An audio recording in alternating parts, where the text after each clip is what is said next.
And with that, I warmly welcome you back to a brand new season of Transport Fever 2 here on my channel. With the update released a year ago, not only was the very hard difficulty level added, but Urban Games also introduced handcrafted maps. In total, there are 3 maps created by Urban Games: Boundless Bay in a tropical style, Curvy Canyon, as the name suggests, set in the USA with Grand Canyon landscapes, and Vast Valley, following a European theme. As you can already tell from the camera flyover, we'll be playing on the Boundless Bay map. It's also worth mentioning that the maps are relatively small in size, which means Season 5 will include all 3 maps. For this season, I'll be attempting a bit of scenic building again. Don't expect pro-level detail where I decorate every corner and centimeter of the map. It'll be more like Season 1, relaxed and semi-detailed.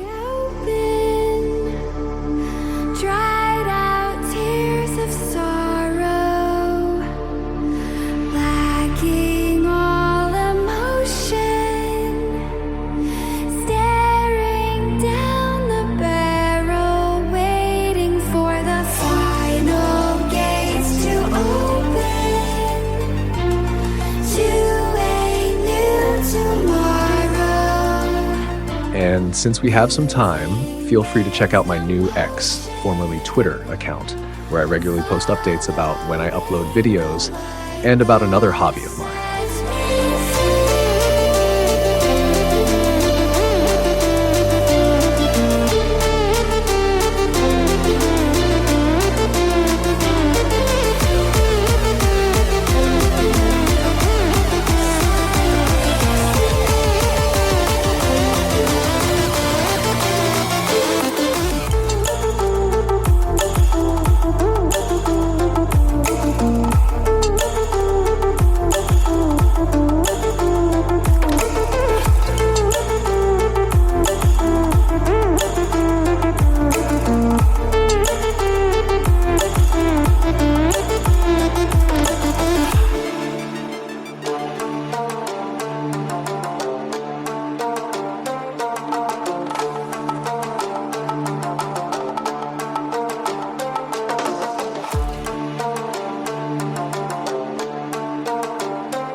And after the slightly longer intro, we now dive into the building action. The company headquarters is constructed along with the first train station being installed in the city. To do this, I first demolish half the city because I want the station to be located right inside the city, just like it would be in real life, and not out on the outskirts.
When you're no longer used to doing even light detailing and instead have gotten into the habit of just placing everything quickly and bluntly like I did in the last few seasons, it definitely takes a bit of time to ease back into it.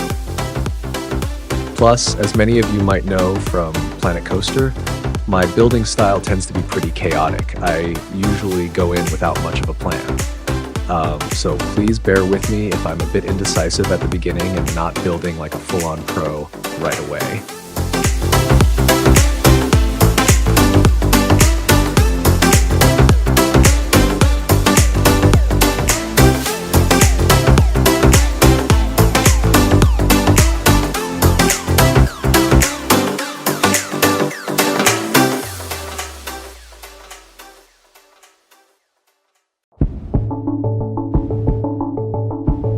Never, ever, never.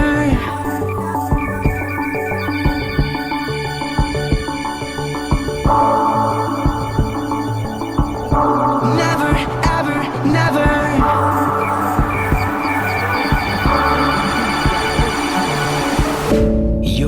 Even though the parking lot I'm building here is quite small, it'll have to do.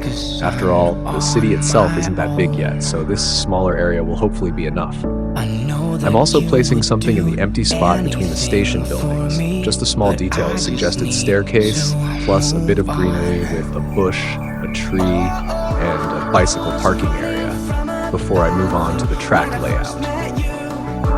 This is gonna hurt, but it doesn't make it any less true. I never really loved you. I never really did call you my only. I'm only holding on to something in my head because I'm lonely. I never ever meant to hurt you, but it doesn't make it any less true. Never ever never, but it doesn't make it any less true. You say you notice how my eyes have been glowing since I've been on my own. I was scared to start my own new story. I've been stuck for too long. I was running from a bad thing when I first met you. This is gonna hurt, but it doesn't make it any less true. I never really loved you. I never really did call you my only. I'm only holding on to something in my head because I can guarantee you one thing. I'll be tearing down and rebuilding the parking lot several times throughout the episode. New ideas keep popping into my head on what I could change or improve, which means I'll end up reworking parts of the parking lot again and again. never ever never, but it doesn't make it any less true. I never ever meant to hurt you, but it doesn't make it any less true. I never ever meant to hurt you, but it doesn't make it any less true.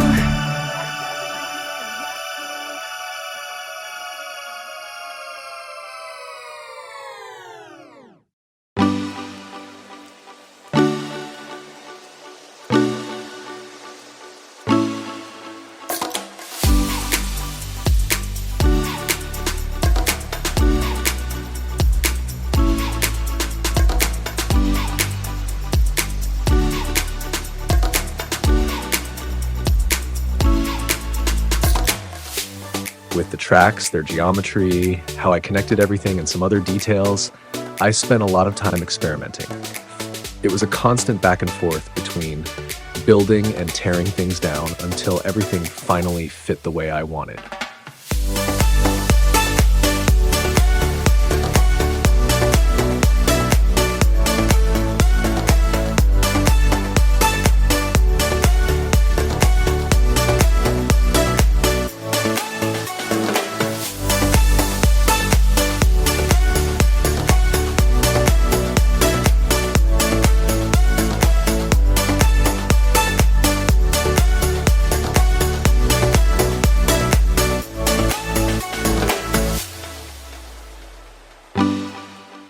Surely some of you are wondering, wait a minute, he's building a track heading outside the map, even though there's no city out there?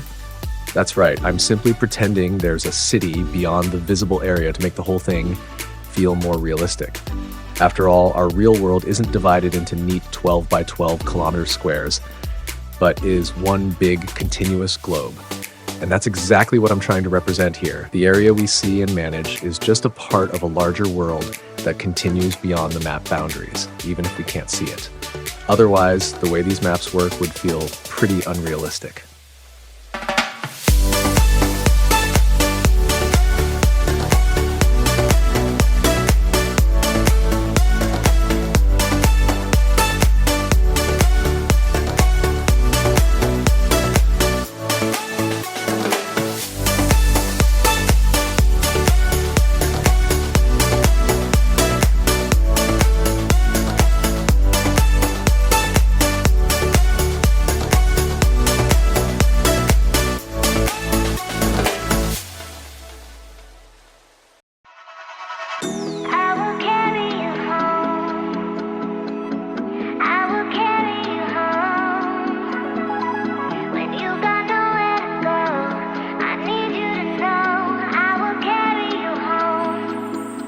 We continue with a small tunnel through the mountain range, followed by a tight stretch running right along the water's edge.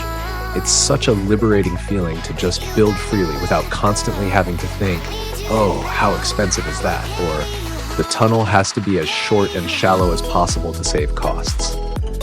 All of that is finally gone now, and it's such a relief, especially after so many failed economic projects in the past.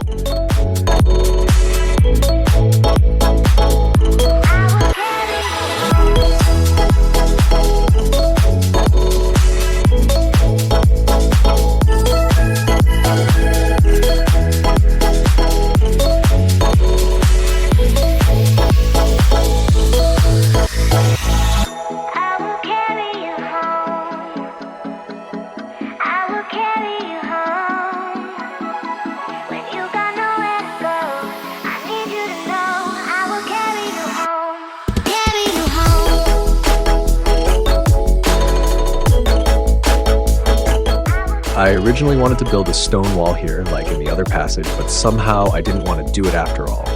So I decided to simply adjust the terrain instead, so that in the end it still looks fitting without needing a stone wall.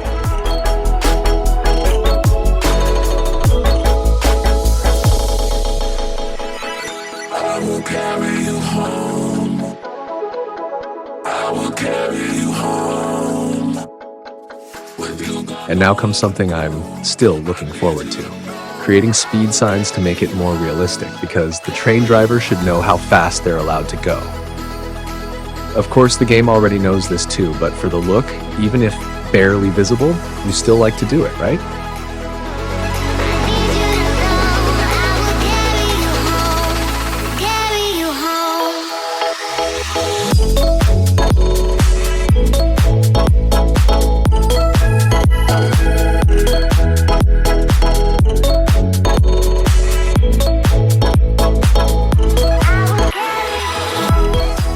And now comes what I mentioned earlier about the station will be slightly rebuilt. As I was building the functional route to the next town, I realized it should look more modern because it also has a smaller secondary station. If that small secondary station in front had the same construction style, it wouldn't quite fit. Therefore, I decided to set the station in the first town completely to the 1850 style, and then in the second town in the style of 1900. Or whenever the station modules become available.